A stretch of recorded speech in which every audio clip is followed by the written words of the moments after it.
নমস্কাৰ, মই প্ৰজ্ঞা প্ৰিয়দৰ্শিনী বৰাই মোৰ অন্য এটা ভিডিঅ'লৈ আপোনালোক সকলোকে স্বাগতম জনাইছোঁ। আজি মই আপোনালোকক অসমৰ বিষয়ে কিছু কথা ক'বলৈ ওলাইছোঁ।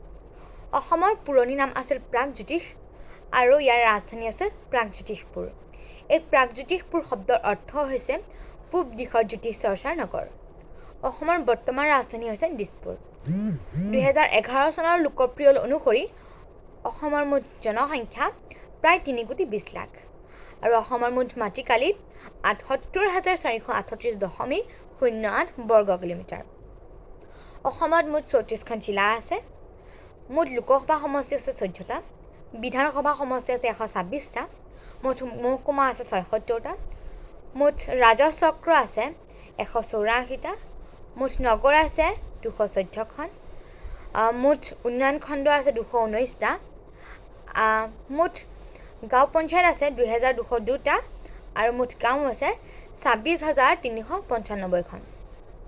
এতিয়া মই আপোনালোকক বিভিন্ন ধৰ্মাৱলম্বী অনুসৰি অসমত থকা লোকৰ শতকৰা হাৰৰ বিষয়ে ক'বলৈ ওলাইছোঁ।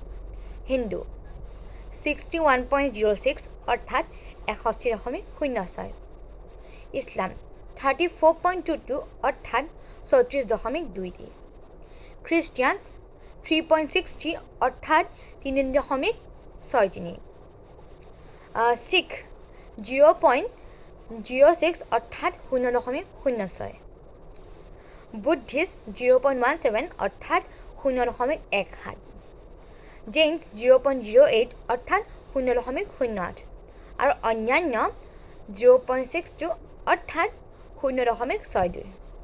আজি যদি আপোনালোকে আমাৰ এই ভিডিঅ'টো চাই ভাল পালে তেন্তে লাইক কৰিবলৈ নাপাহৰিব আৰু আমাৰ চেনেলটো ছাবস্ক্ৰাইব কৰি দিব। ধন্যবাদ।